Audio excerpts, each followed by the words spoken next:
Hello everyone, welcome to today's vegan Q&A. My name is Colleen Patrick-Goudreau and I'm an author and educator and podcaster, and I'm calling myself an animalologist these days, and you're just going to have to watch what that's all about and listen to the Animalogy podcast on iTunes and Stitcher and SoundCloud and Google Play. I am the author of several books, and I have dedicated my life to empowering people to live according to their own values of compassion and wellness. And I've partnered with Farm Animal Rights Movement to do a live Q&A today, and I don't know who's going to be here. It's a pretty exciting day. Lots of people marching, lots of people out there in the cold, braving the rain, and marching. So welcome to anybody who is here, and of course, thank you for everybody who's marching. Hello, Delphina. Good to see you. You're at the march. That's amazing. I bet it's amazing. I've been watching the news and seeing all of the reports of the numbers out there being a voice for justice. So thank you for doing that. And as I said, I'm the author of several books, including the 30-Day Vegan Challenge. Let me fix my desk because it's wobbly. And I created the 30-Day Vegan Challenge, which of course is a book and an online program to guide people through the transition of becoming vegan, and happens to be right here. This is it right here. See, that's me. See? 30-Day Vegan Challenge, you can take it as an online program or the book. And the idea is to just guide people through the transition. And of course, January is a time that everybody's always thinking about making changes. And so lots of people are always asking questions and signing up for the 30-Day Vegan Challenge this time of year. So if you have any questions, I am here. Hello from Germany, from Munich. We were in Munich last year. Absolutely loved Munich. Munich is a beautiful city, and we froze a little bit, but we still loved Munich. We didn't blame Munich for the weather. It was gorgeous, and we ate so much wonderful vegan food when we were there and had a really grand time. So hello from Munich, and hello, ciao, Luciana. Are you writing from Italy? Kind of just surmising that based on your name and your greeting. So hello, welcome everybody. If you have any questions, feel free to ask. I can certainly talk and just talk about the principles of making changes, which of course is the reason I do the work I do, because I do believe that a lot of people already know why vegan. I think what people really struggle with is the how vegan. So I'm here to really guide people through the transition of change, because change can be really hard. I was right. I'm so clever. Well, welcome. Ciao, Luciana. Glad you're here. And if you have any questions, certainly send them my way. Liz from Washington State. Welcome, Liz. Glad you're here. What's the weather like up there? It's chilly here in Oakland, California. Loving it. It's going to rain again. We've been getting a ton of rain here in California. Looks like it's misting a little bit right now. We had thunderstorms for the first time in a long time the other night. It was really exciting. So change, I think, can be really difficult for people, and it's one of the reasons I do what I do. And it's one of the reasons I also tell vegans to not forget what it was like to transition, because I think if we forget what it was like to not be vegan, and if we forget what it was like to transition, then I don't think we're very effective advocates. I think we always have to remember where we came from. When people who've become vegans say to me, I don't understand how people could eat animals. I don't understand how they could say they love animals and still eat animals. If you don't understand that, then we're not going to be the most effective spokespeople. We absolutely have to understand why we do what we do. And that goes for anything we're talking about, and of course, related to eating animals. Hello, Debbie from Glasgow.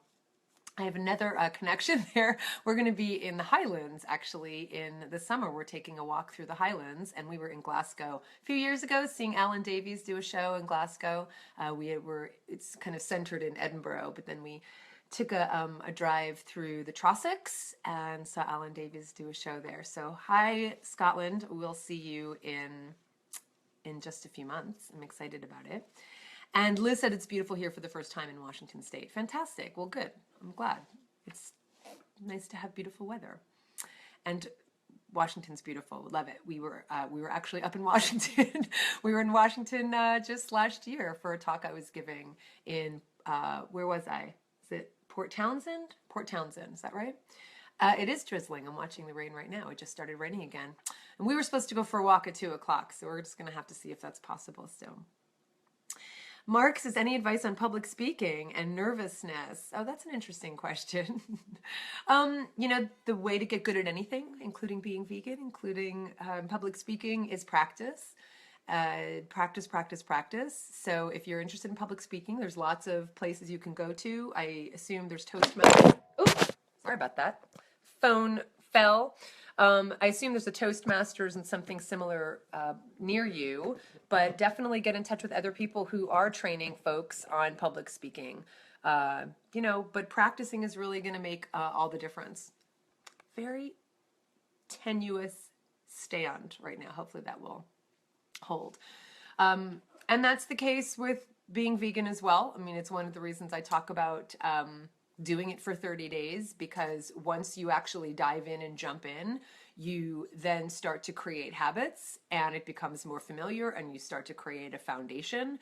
And I think that's one of the mistakes people make when they're making changes is they remove things that were familiar and they don't replace them with new things. That could be food, that could be habits, that could be eating schedules, whatever it is. And so what happens is people feel really unsupported and they don't feel like they have a foundation and they go back to doing whatever it was they were trying to get away from. So practice and diving in, doing something like the 30-day vegan challenge. It's why I have it. It's also for a resource for you to recommend it to other people. And it works, really works. Angela, you love my bookcase. Yes, this is my, this is one of our bookcases. Lots of books. How far back does it go? Yeah. Luckily we had, this was already built in when we bought the house and we have filled the bookcases quite well. And we have another built-in bookcase downstairs, so we're pretty happy with it. Sorry, this stand is being really problematic. Hello.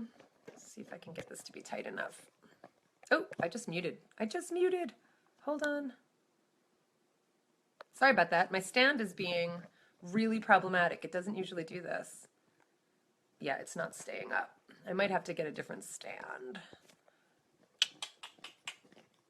Might have to get a different stand. It's just not holding. It's just not staying. Hold on. Hold on. Stay with me. Stay with me. Come on. Sorry, guys. Not really confident about that. No, it's not staying. What a nuisance. What an utter nuisance. Let's see if that works. If this doesn't work, I'm going to have to get a different stand, and you can either wait and look at my books, or I can start again. Hey, Herman. Hey, okay. I'm going to get a different stand, and you guys are just going to have to wait. So hold on for 1 second. Hold on. If I lose, you hang on there. What a nuisance. I could also just come back. Yep, that's not working. Okay, let's see what we have here while, yeah, you can just look at the books. Oh, I like that. Kathy says, if you want to do it the best, you have to do it the most. I like that. All right. Tina says, Colleen, have you thought about a show on the Food Network visiting vegan restaurants around the country and the world? That would be really cool and showcase vegan eateries. Thank you. I'm having trouble. My stand isn't working. Can you just unscrew that for me? Getting help from the husband. Hold on. Yeah, just unscrew this whole thing. That's good. And then if you could stick that on, if you can, just don't worry about that.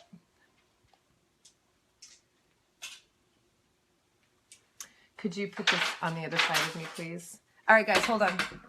Hold on. What is under my foot now? Oh, jeez. All right, hold on. Okay, hold that for me there. And I have to unscrew this. This has to get unscrewed. You want to unscrew that for me? We'll answer your question in just a moment, Tina. Technical difficulties. I never have technical difficulties. That has to go... What part gets unscrewed? This right here, this guy. There you go. And that goes here. And that should hold, I think. David did not watch my video to know that I needed help. I had to text him. That's why I had to pause for just a moment. There you go. How come you're not watching my Facebook Live? Lunch doesn't make itself. Oh, he just said lunch doesn't make itself. He's making beans in the pressure cooker right now, right? You got garbanzo beans in there? Okay, so that should help. Now, I think part of the problem, though, is this stand. It's just gotten weak. So if this doesn't work, then... Yeah, it does. Okay. Yeah, that's... Excellent. Thank you, husband. Yay. Okay, thanks. Okay, so let me get back to where we were. So Tina, I think, was asking about a TV show. So, oh, and then it got muted. Okay, back. So Tina was asking about a TV show. You know, I was working on a television show for a while, and it was actually, that was kind of one of the things I was thinking of doing, more of a 30-day vegan challenge. I actually like the idea of doing more of a reality show where I'm working with people to make the changes and then make the transition. So I could imagine having just a really diverse group of people who would sign up to say that they would be interested in trying to be vegan.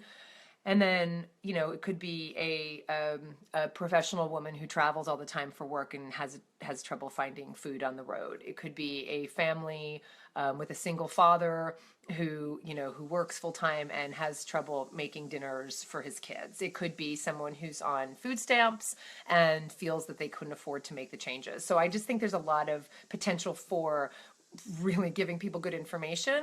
And it's hard. It's like, you know, you have to go through so many of the hoops to find the right producer who believes in what you want to do, and then sells it to a network. So it's kind of a full-time job trying to get a television show. And though we might think it's a really good concept, the bottom line is what really sells shows these days, unfortunately, is drama.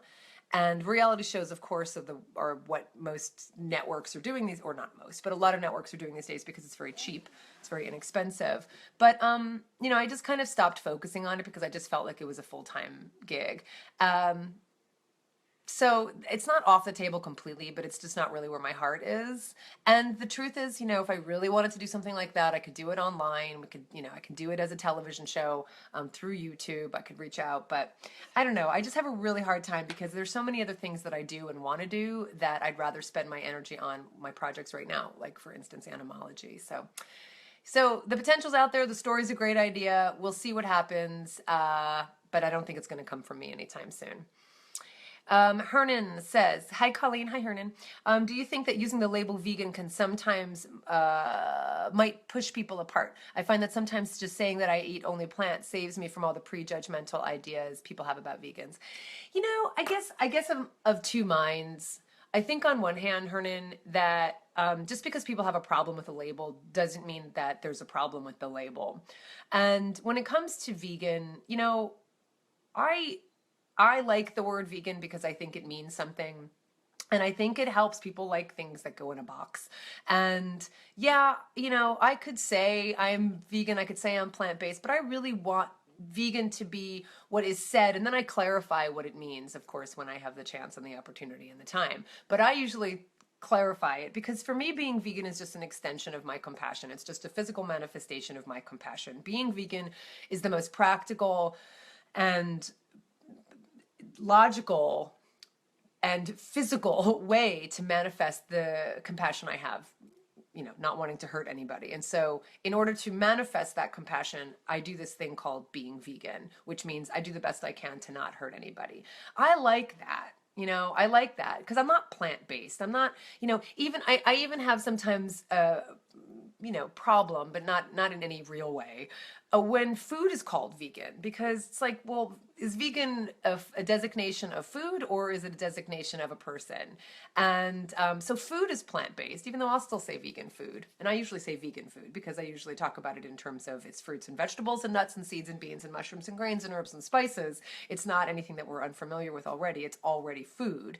And I tend to call it edible food and inedible food. But I like plant-based being used, or plant whatever being used for plant foods. And vegan, I think, is a term for me that does characterize in a really nice way how I manifest my compassion. So I can call myself a compassionate person, but that doesn't really say more than just I care. A lot of people would consider themselves compassionate people.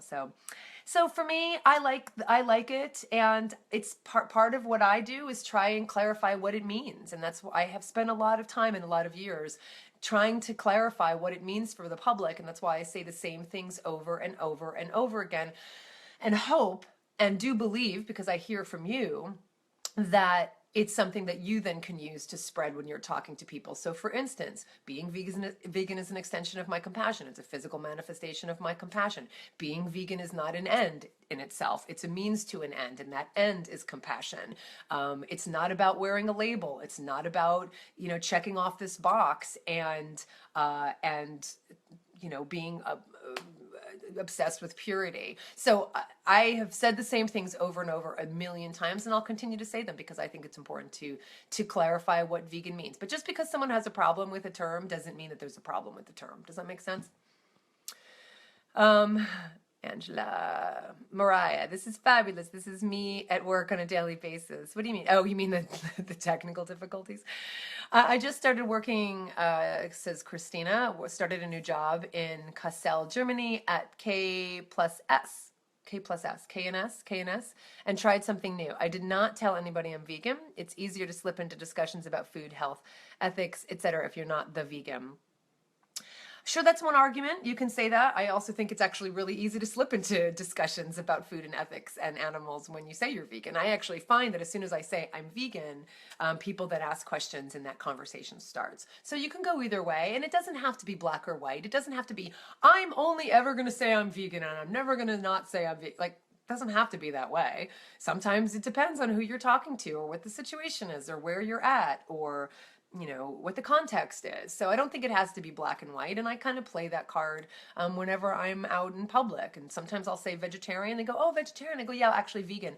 And I've been noticing a lot lately that I'll say I'm vegetarian, again, just in terms of kind of starting the conversation, including when we were away. We were in 4 different countries in Africa over the holidays, and sometimes I would say, oh, do you have anything vegetarian? And then as soon as I would say that, of course, I would either clarify like, oh, actually vegan. Sometimes they would. I noticed a lot that when I say something like, hey, vegetarian, they would say, are you vegetarian or are you vegan? So there's something to be said for being clear about what vegan is and having that term be in the public consciousness. And I think it is there more than ever before. And I think that's exciting. Liz says, is sustainable palm oil really sustainable? I have the brand Nutiva. It says that the red palm oil does not harm primary rainforests. I feel like that is the same as saying sustainable fishing does not harm other oceanic animals. It's a good question, Liz. I actually did a podcast episode on palm oil. And the way I feel about it right now is that there are a number of ways to characterize what sustainable palm oil is, one of which has to do with the fact that palm is grown on land that has already been stripped for agriculture like years and years ago, decades and decades ago. And so using land that right now is already agriculture. The other element that you have to understand is sometimes palm oil is grown, so people will be concerned about the orangutans. I'm concerned about the orangutans. I'm concerned about the forests and the rainforests in Borneo and in Indonesia, etc. But there are some places where sustainable palm oil is being farmed, and those animals don't live there. It's not to say that there aren't other animals affected, but I do believe there is a way, and I talk all about how, farming is farming, and agriculture is harmful just by definition, because by definition, you're actually not using, it's not wild food. It's cultivated food. So I talk all about that in the podcast. I do feel comfortable with the standards that are set by the sustainable palm oil certification specifically, and then plus on top of that organic. So Earth Balance is the only palm oil that I buy, and I buy the organic one. I actually don't buy palm oil if I don't know that it's from that particular sustainable certification. And I don't go out looking for palm oil as it is anyway, but where I do buy palm oil, and it's pretty much, I'm trying to think, it's pretty much just Earth Balance. Like, I know more about Earth Balance and their source of palm than any other product because I cared and because I buy that. But if there are other companies out there, go take a look and see what the certification is. The real problem with palm is so big. It's, you know, it's probably not this, what is it that you bought? The, you know, Nutiva, the red palm oil. Like, I just don't think Nutiva is the reason that all of the palm oil is being grown in rainforests, and that rainforests are being cut down. So, you know, it's really these big national corporations that really is the problem, and that's what we really need to, I think, pay attention to. Debbie said, so sorry I have to leave the chat. When you're in Scotland, visit Soy Division for some yummy food in the south side of Glasgow. Big hugs, Debbie. Bye, Debbie. Sorry you couldn't finish with us. Tina said that would be me. Professional women travel all the time and it's hard. Right on. Any updates on the TED Talks? Apologies if I've missed the updates. No, Angela, I'm working on finding the best TEDx organizer. If you know of one in anywhere, it could be anywhere around the world, to be honest. I'm applying to TEDx events all over the place. I applied to one in Glasgow, actually. Applied to one in London. Haven't heard back. I'm about to apply to one in Sonoma County, and they actually said, hey, impress us more and create a video for us. So I'm going to probably do that, even though I have a really good written summary of the TED Talk I want to give. So it's really going to be just a matter of finding the right people, but I'm not stopping. Every day I spend some time on it. It's a lot of time, and it really is, I think, just knowing the right people and knowing the right event that's coming up. So fingers crossed, I'm still working on it, and as soon as I know anything, of course, I'll let y'all know. Lasim says, hello, where are your cats? Hi, Colleen, where are your cats? Cats are outside in the living room. I had to peel myself away. They were on my lap, and I had to like literally peel myself out of the blanket because they're just right on top of me, and I had to peel myself away. So they're in the living room sleeping, very happy. Hi, Lido in California, Lido Delgado, good to see you. Hello, Alan from New York, good to see you, Alan. Weren't you guys just traveling? You were just traveling, you and Jenny, weren't you? Where were you? Somewhere tropical. Is that what I'm remembering? No, you were in India. Weren't you? Weren't you just in India? It's amazing. Amazing. I have no desire to go to India. I'm going to be really honest. I just don't. Good to see you here. And like Liv saying hi to Alan. Alan and Liv were both at my Compassion Immersion Retreat in Oakland last year that we held. So good to see you both here. Angela says, my internet went down the other day and the technician laughed when he saw my wellness address, my wireless address, Peaceful Vegan, and asked if there was such a thing. If there was such a thing as a peaceful vegan. Is that what he asked? Wow. Wow. Jim. Hi, Jim. Good evening, afternoon. Dear Colleen, loving all the books. Thank you. I love my books, too. I love my books. I really do. Love it. Mariah said, I started working, every time I do that, I can't see as well. I started working at a high school, and I told the culinary teacher I was vegan and could sample what he made. Yesterday, he came into my office and asked for vegan meal ideas for his classes. Love it. People are really interested. It's awesome. And it's because you're showing up, doing the work, and being the vegan in the room, Mariah. That's why it happens, because we show up and we say, I'm vegan, and then someone goes, oh, you're someone I could go to with questions about veganism or food or cooking or ideas or meals, etc. So we show up and we say we're vegan. It's very clear. People know what that means, or they want to ask about what it means, and then we get to share with more people. So I love that. It's because you're showing up and being the vegan in the room that's happening. Hello, Kevin from Vancouver. Welcome. In solidarity with all the women today. Once again, thanks for all your live sessions. I never not learned something. Oh, I love that, Kevin. Thank you. And yes, in solidarity, indeed. I said the other day on a Facebook Live that I'm not a marcher, and I shouldn't have made a blanket statement like that because I would get out there. But I actually spent the morning writing several editorials, and you know, that's just how I thought it was a better use of my time. But it's not to say that it's not awesome to get out there, and I am with all of my sisters and my brothers out there in Oakland, because the crowds are already forming in Oakland. It's very exciting. And when we are done with our session, our live broadcast, David and I will take a walk, and perhaps we'll meet up with some of the marchers. I love the term vegan friendly in restaurants. I think it makes it easier for them to put the options out there without sounding as if it is exclusively there for vegans. I agree, Denise, because, you know, certainly that's what happens, is that people think that vegan food is only for vegan people. And going back to the television show that you were asking about before, that's something happens as well, is that TV producers think, oh, if you put a vegan show on, it's just going to be for vegan people. And of course, or anybody interested in veganism. And it's not. I mean, you can do it in a way. Oh my gosh, I just got a message because I get notifications from the Oakland Police Department. And I just got a notice that said about 60,000 people are in Oakland at Frank Agawa Plaza. Near capacity. 60,000 people are in Oakland. Frank Agawa Plaza is our city hall, and 60,000 people are there. 60,000 people, that's awesome. Oh my God, that's amazing. So yes, vegan obviously is for everybody, and I agree with you. But I also think what's more important than what they call it is just having vegan options on a menu at a restaurant. And I think restaurants need to be guided, because I think they think that if what they say is, oh, people don't ask for vegan, so that's why we don't have a vegan item on the menu. But they don't understand that if they put a vegan item on the menu and called it vegan, people will order it, not just the vegan. So restaurant activism, I think, is really important. I think it's really valuable. And I have podcast episodes on restaurant activism. So go check out that podcast specifically on restaurant activism about how you can get involved. And it doesn't take much more than saying, hey, you made this great meal for me. You didn't have this on your menu. What about adding it to your menu? You'd be surprised. You'd be really surprised at what happens when you just ask. And it doesn't have to take more than that. Alan said more restaurants are getting on board this week. This last week, Chipotle started offering vegan options, all about getting the message out there. Indeed, indeed. A reality show about my cats, where you could then sneak in vegan info. So you think that would be the trick, is like just doing a reality show about my cats and then like stealthily just talk about being vegan. I'll think about that, Liv. We'll see how that works as a plan. Anyone in New York has to visit Beyond Sushi, vegan sushi. I agree, New York. I agree, New York, Alan.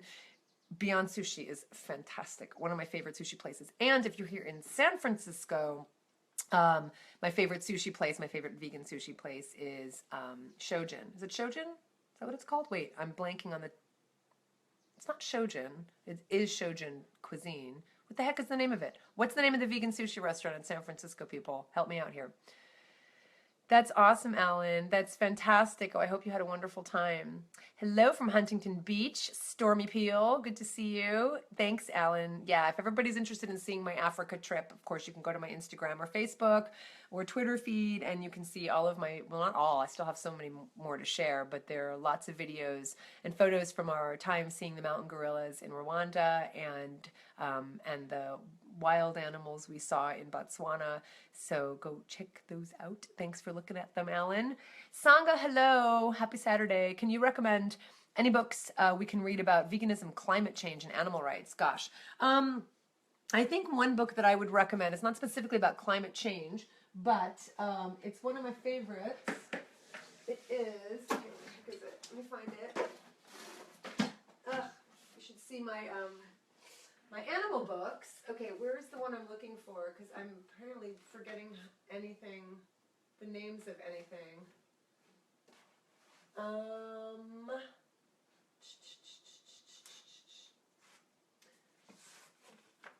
my gosh, where's the book I'm looking for? I mean, there's obviously The Sustainability Secret, which came out from the Cowspiracy folks. Oh my God, you're just going to have to give me a minute. I cannot think of the name of the book I'm looking for. What is the name of the book? Ugh, this is going to drive me crazy. It's going to drive me crazy. I have too many animal books, and I can't find the one that I'm looking for. This is ridiculous. Sorry, folks. I'm here still. I'm looking on my shelf. Can you see me over here? I'm looking, and I can't. What the heck? All right, you're just going to have to wait, because I can't find it. I can't find it. I can't think of the name of it. You're just going to have to wait. I'll come back to that. But I think we need more. We need more on that. So The Sustainability Secret is a book that the Cowspiracy folks came out with after their film. Yes, he was asking if there was such a thing as a peaceful vegan. My other wireless address is vegan for life. He didn't really comment on that one though. I think it's fun to just put things out that people comment on. I think people are genuinely interested in having a conversation. Sometimes they don't know what to ask. So if we kind of give them the thing to ask, the fodder to kind of respond to, I think that's good. Hi Meg, thank you. Agreed on marching. We have so much to offer beyond marching. Write that speech, girl. We need your voice. Thanks, Meg. Yep, trying to do what I can. We're all just trying to do what we can. The trip was amazing. You're welcome, Sangha. I swear, it's so ridiculous. I will think of it. It's so annoying. You can have too many books though, Liz. We did cull some books and we brought them to the library. Yeah, we did get rid of some books recently. And at this point, I have to say, I've been doing a lot of ebooks. I have been reading more books on my Kindle than buying books, but it's really hard because I still love physical books. Maybe you can do a Facebook Live about all the books you recommend. Sure, I like that idea. I like it. And Lisa says, thank you for always speaking to my heart and reminding me how I choose to live matters. You're my inspiration. Well, that means so much to me. Thank you. Thank you. I'm inspired by all of you. I'm inspired by everyone who is, living according to their own values. That's the thing I think that is most inspirational. And I think it can be hard because I think we underestimate how much we are influenced by others and how deeply we are social creatures and how what other people think matters. I think we can pretend that we don't think that we don't care about whatever other people think, but I don't think that's really the truth. I think we really do care about what other people think. And so when you do something that goes against the norm and the status quo, when we buck the trend, buck being an animology, it's coming out in the new goats episode of Animology. When we buck the trend, it can be hard because people really expect us to go along with what they're doing and not stand out. So anybody who does stand up and stand out and do something different than what everybody else is doing, I think that's probably been what I admire more than anything else. Just people who stand up for what they believe in. So thank you, and you're my inspiration. We are very much social creatures. So for those who are just joining, welcome. And if you have any questions about veganism or animals or advocacy or communication or whatever you want to ask me about, and hopefully a book that I'll remember the title to. Nope, still can't remember it. Then welcome. I'm glad you're here. And yes, I am a word nerd, and I am a proud word nerd. So I'm interested to know if you have listened to Animology yet, if you have any questions about language.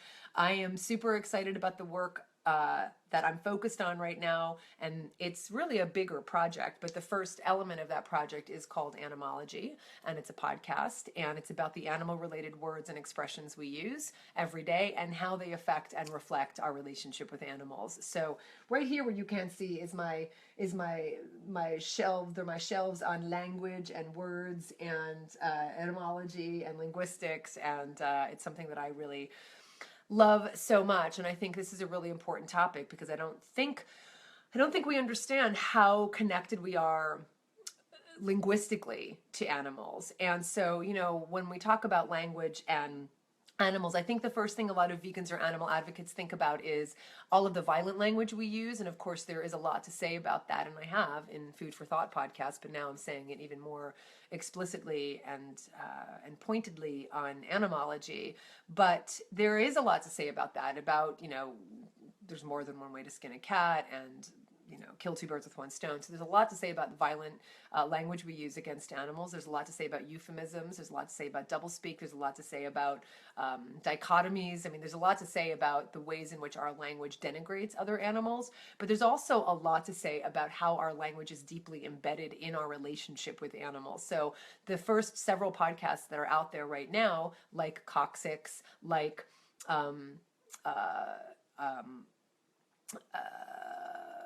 Inauguration, like the goat one that's coming out. There are so many words that just have animals in their origins that we're not even aware of, and I'm calling these animologies. If we say the word buck, it's actually an animology. It comes from well, it depends on what use you're using that expression. And it could be the buck, which is a male deer, or it could be a buck, which is a male goat, and bucks are other animals as other male animals as well. But the point is, these are etymologies, and this really expresses how deeply connected we are with other animals. It's in our language. It's deep in our language. So I'm really excited about celebrating all of those words and expressions that do connote a connection with other animals, and I'm excited to talk about the ways in which our language advocates violence against them. So subscribe to Animology. Don't make me ask you again. And go please write a review. Go please put a 5-star rating, and it will really help others find it, and share the graphics. I'm making graphics all the time that I think are fun to share because they have a little bit of information on them about the words that I've featured in that episode. And actually today or tomorrow, I think I'm going to wait until tomorrow because there's a lot of other things people are talking about today, but tomorrow the new episode is coming out, which is called Muscle, Flex Your Mouse. And it's about the word muscle and how the root of the word muscle is mouse, because when the anatomist who coined the word, who came up with the word muscle, it's from the word, the Latin root, and actually many other language roots, mus, M-U-S, for mouse. And because he saw when he saw muscles flexing in especially the biceps, he saw a little mouse moving in the muscle. So that's why the word muscle comes from the word mouse. Did you know that? It was an etymology. Did you know that? How cool is that? So when you're talking about a muscle, you're actually talking about mice. I love that. Bianca, I have thought about the talk you gave at Plant Cafe while you were in Cape Town. Hello, Bianca. Every single day since, you honestly inspire me so much, especially when I get fired up about veganism during the street activism I do. Thank you for everything you continue to teach. Oh my gosh, thank you, Bianca. And thanks for coming to my talk. It was wonderful to be there. Thank you. Really, really moves me and means more than you can imagine. Thank you. Lassim says, what do you think of that story everyone is talking about lately? The Australian government decided to kill 20,000 wild cats in the next years. Yeah, I have to look into that more, Lassim. Some of these stories, some of these situations are really, really, really hard. There was a story about, what was it? God, what was it? Was it goats? I'm trying to think of where it was. There was a story about, gosh, I can't remember if it was wild goats. I think it were goats, who had completely, they were brought by people because we screw everything up. And they had completely decimated the ecological landscape, wiping out every plant, wiping out all these other animals who had relied on the plants that the goats had eaten through no fault of their own. They were just being goats. And they had a whole hunting program where they killed off all of these animals, all of these goats. And it's so hard because I care about the other animals also that they were decimating. And these animals were brought, I'm not like black and white about the whole native, non-native species thing. I don't think it's black and white. I don't think you can be black and white about it. I think it's realistic to be black and white about it. But there was a real comeback of all of the species who were dying off and going extinct. And there was a real reversal. It's, when we look at it from 10 years later, you can look back and go, gosh, that worked and that's awful, but gosh, I'm glad these other animals came back. So it's hard. It's really difficult. I don't think the answer is to just go there and kill them and all of the babies. There has to be other ways. I do think in this case, they also tried with programs to make it impossible for them to get pregnant. But it's difficult. It's really difficult. I certainly don't have the answer, but I'm going to look into the story more because I really can't comment on it, not having really read much about it. It's really hard. It's really hard. And it's always because people brought these species that didn't belong in these places. It's really difficult. So I really sympathize. Yes, the World Peace Diet is wonderful. Sangha says, you loved the Zodiac podcast. Yay. The Zodiac podcast has a lot in there. I could have just broken that up. God, I should have just broken it up. It's like a 45-minute episode. Could have just broken that up and done a different episode on every sign, because every sign in the Zodiac, every one of the constellations of the the 12 constellations of the zodiac are related to animals, and it's fascinating. So if you're a Pisces, it's fish. If you're a Cancer, it's crab. If it's Leo, it's lion. And I know you all know that already, but if you really want to know why and what the stories are behind those animals and why we call the constellations name the constellations after those animals, and what the root of those animal names mean, then go listen to the zodiac episode. Liz said, I was watching a YouTube video where a mom was trying to explain to her 4-year-old why their dad just took their pigs to the butcher and what a butcher is and where their food comes from. It broke my heart. The little girl was so sad and wouldn't look her dad in the eye and told him she was mad at him. Yeah, it's really amazing if you watch desensitization happen. Like, it's really fascinating to deconstruct that.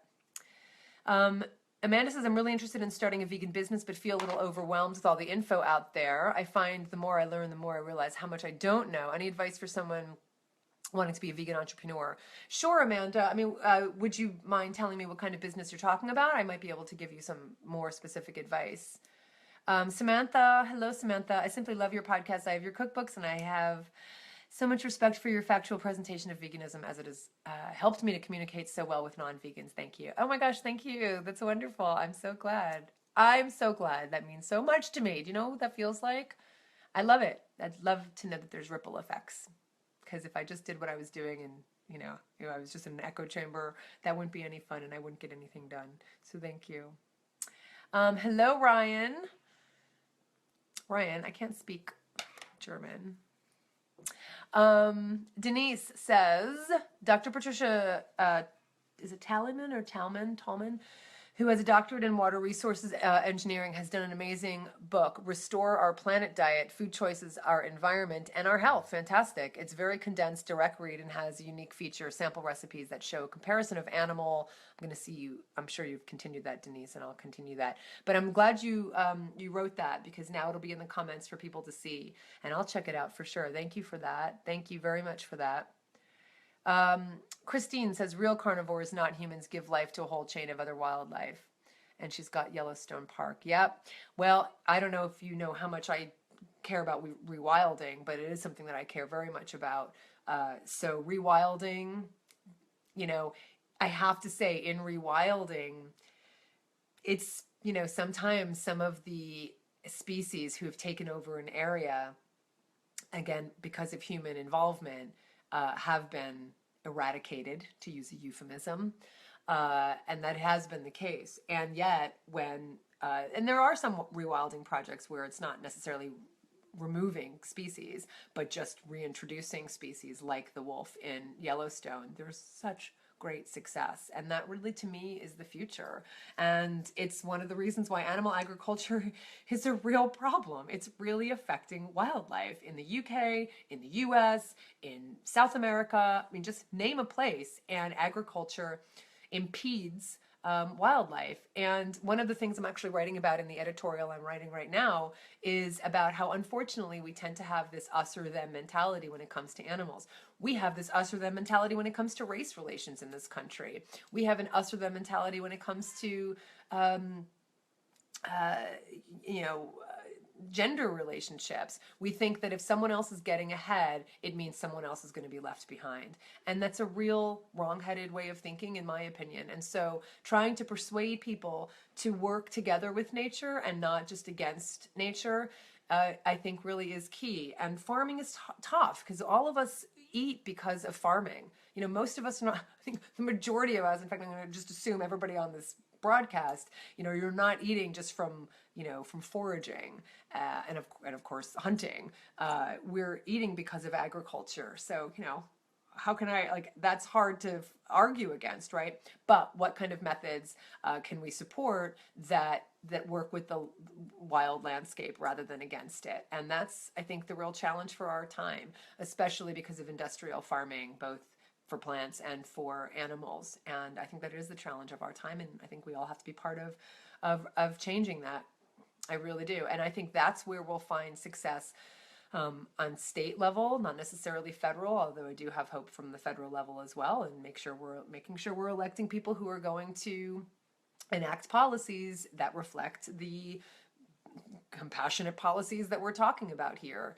So we all have to be involved. And one of the things I said on the Facebook Live last night is we need to stop being so afraid of this one individual.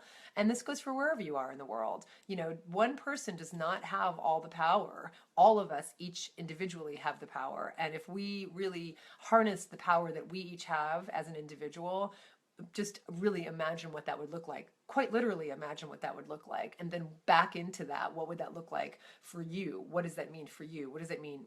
What do you have to do to manifest that vision? So start envisioning what it is you want this world to look like, and start using your power, and stop being so afraid of one particular person who shall remain unnamed.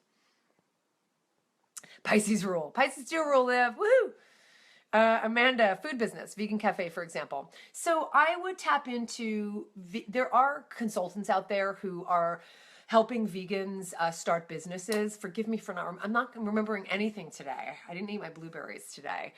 There's some wonderful people who are doing vegan business consulting. So go just kind of Google that and start there. If it means that you have to invest a little bit in talking to someone about how to start a vegan food business in terms of paying a consulting fee, then pay it. It's worth it. You're worth it. You're making an investment, and that will just be written off as part of your business expenses. You can also I would really invite you to go talk to other business owners who are doing the work that you're interested in doing. Find out from them what they did, how they started, what they would do differently, what advice they can give you. Don't underestimate people's desire to help. So go and just talk to some people who are doing what you want to do. I do think treating the business that you want to do, regardless if it's vegan or not, just has to be treated like very seriously. So I think really the first thing you want to do is like really create a business plan. You know, there's a reason to create a business plan, and it's not just to go out there and get investments from investors, which is one of the reasons why people create business plans. Creating a business plan is going to be really helpful for you because you're going to get really clear about your mission, what you want to do, how fast you want to grow it, what your budget is, how many employees you have, how you want to actually file taxes. I mean, there are a lot of questions to answer, and so I would start there. So, you know, you can go, like I said, go and find out from other vegan businesses, but, you know, you're not unique to starting a business just because you're vegan. And I think one of the mistakes that a lot of vegan business owners make is that they don't take it seriously. They don't treat it like a business. They treat it like a vegan business. So I would say treat it like a business. Go look at books and just keep asking yourself if this is what you really want to do by answering the questions that you're forced to ask in creating something like a business plan. I hope that helps. My birthday, how did you remember that, Christine? Is it actually on Facebook? Is that how you know? Yeah, March 8th is International Women's Day. It's true. It's true. It's true. My birthday, March 8th, is International Women's Day, which I have to say is not celebrated as extensively in the United States as it is around the world. It's a big deal around the world, but not so much in the US. Do you live vegan when you went to university? You found it on Wikipedia. Oh, that's true. There's a photo up there I have to change. I don't like on Wikipedia. Someone changed it recently from a talk I gave. I don't like that photo. I was vegan when, Linda, what? And I'm like, that's not your photo. That looks like a black man. It is. It's Obama. That's hilarious. You're amazing. Stop it. I was vegan when I went to... No, I wasn't. I was vegan after graduate school, after college. I was vegetarian in grad school, and I was vegetarian in undergrad. But it wasn't until I moved to California, which is now almost 20 years ago, that I became vegan. It's such a cliche. It's like, it's as if like I, drove into California and then became vegan, but it kind of was that quick. But being vegan is not a prerequisite to moving to California, although I wish it were, because there are plenty of non-vegan Californians. We need more. We need more. We do indeed. So, yeah, so that answers your question there. So we have about 5 more minutes, and I'll take a few more questions if you have any. And again, go subscribe to Animology. I'm going to go check when we're done. If you have subscribed to Animology, please share it with people, and start envisioning this world that you want for the animals, for people, for the earth. And really, you lost the video and sound. Is everybody still good? Give me a thumbs up if we're still good. Alan said he lost video and sound. I just checked, and everything looks okay to me. But maybe it's you, Alan. Maybe I got some hearts. Looks like people, I got some thumbs up, thumbs up. I'm getting some thumbs up. Alan, I think it's you. What is going on? I'm sorry. It's not me. So quite literally, create this vision that you want, write it down, envision what the world would look like, and then back into what you need to do to create this world. I woke up today, thinking about being the most powerful person I could be. If I were the most powerful person in the world, and I am, and you are too, what would it look like? And so I've been trying to do that today and just being everything I could be and spending the time doing what I think is important. Writing letters. I wrote some letters to my Congress people because to my city councilors rather. My local city council was instrumental in the reason Ringling Brothers closed. And I say that because it started with LA, who created the bullhook ban and passed it in LA City Council. And then Oakland picked it up and did the same thing. And the Oakland City Council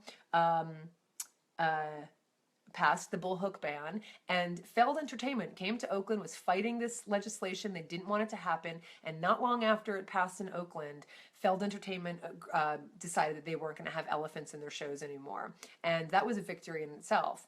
And then guess what happened after that? They realized that with all of this legislation that people were enacting in their own city governments and their local city governments, they were going to have to fight city by city by city, and they saw the writing on the wall, and guess what? They're closing. So it's been on my list all week to write to the city council in Oakland and thank them, because I think they know it, but still letting them know that I appreciated the work they did, and they were instrumental in this barbaric and archaic and cruel form of entertainment closing down. So do something today. Write a letter, call a congressperson. Certainly we can act on a federal level, but I really do believe right now, especially right now, acting locally is going to be really important, because we can't forget about the local things we have to do with everything happening on the federal level right now. But there's things we can do to try and stop, the Attorney General from getting passed by the Democrats. Although, sadly, I think all of his cabinet members are probably going to be chosen or allowed, and but it still does not hurt for you to write to your congressperson or call them. I think calling them is better, and letting them know how you feel. So that's for the U.S. people. I know that not everybody here is from the U.S.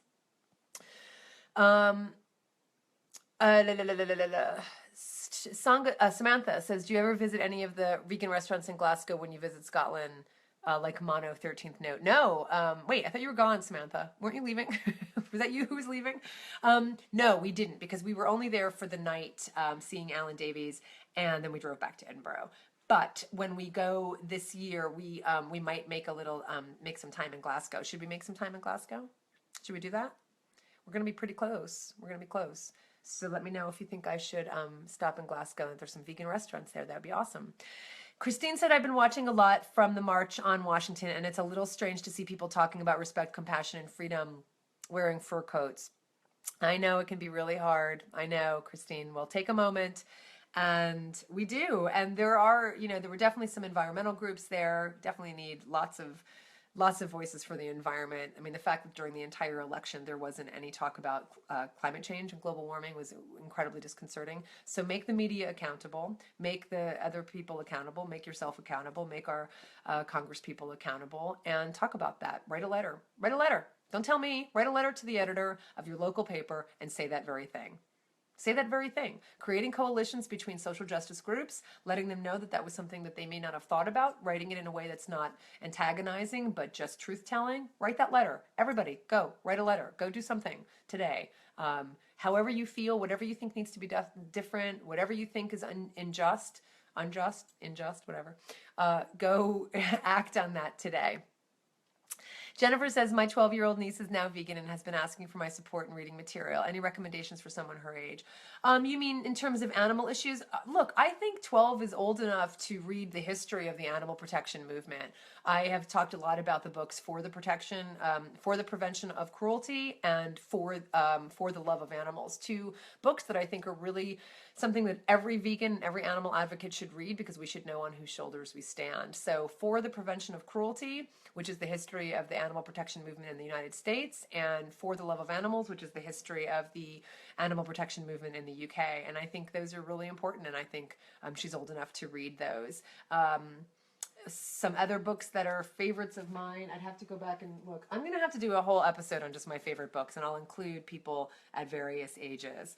And yeah, I'll have to do that. Liz said, I share my vegan visions with my children. I want to be the best mom and wife I can be. My children will be the next generation of vegans, and I want them to have as much information as possible so they won't feel helpless or powerless. They are already deal with other children. I think I know where you're going with that.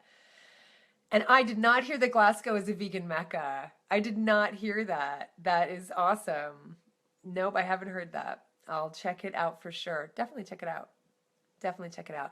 Well, I love that you shared that. I think that's a really good note to end on, Liz. I think ending on a note of vision for the future is just a perfect place to end. So I really encourage everyone to create what that vision is for themselves, to write down their own mission, to write down their own mantra, to commit to doing something every day that is, going to manifest in the world as being able to reflect that vision in the world. Write 3 things down and do it every day. Look at those notes and keep that posted somewhere. Create the vision and then start backing into what that vision looks like. And then okay, what does that mean for me today? So you might have a vision that would be manifested 20 years from now. But of course, in order to reflect that and to make it possible, we have to do something today and tomorrow and the next day and every day until we create that vision and beyond. And it's never going to end. I have said a number of times, I'm going to put it out on Twitter right now when I end, which is a quote from Thomas Jefferson, which is, the price of freedom is eternal vigilance. We never stop. And I think we did stop. And I think one of the reasons we're fighting so loudly now, and we have the person in power in the United States as president right now, as we do, because we stopped fighting. And you get complacent when there are people who agree with you in power. And I think we all got a little complacent. And so now this is what it looks like. And so it can never end. Just because we had a black president didn't mean we had taken care of racism. And I think a lot of people in some respects thought that. Somewhere in their minds thought that. The price of freedom is eternal vigilance. We can never stop. We can celebrate. We can have some champagne for the day. But it's not the end. It never will be the end. It's only going to be the end when we die. That's the only full stop. That's the only period. Until then, our lives are semicolons, to further that metaphor. So go out and be a semicolon, and everybody doing what they can do, everyone being semicolons, will create the world we all envision. So thanks everybody for watching and for manifesting your values and for living compassionately and for enabling me to be part of your journey and part of your lives, and for spending your Saturday afternoon or evening with me, and sending all of you lots of love. And for the animals, this is Colleen Patrick-Goudreau. Thank you for watching.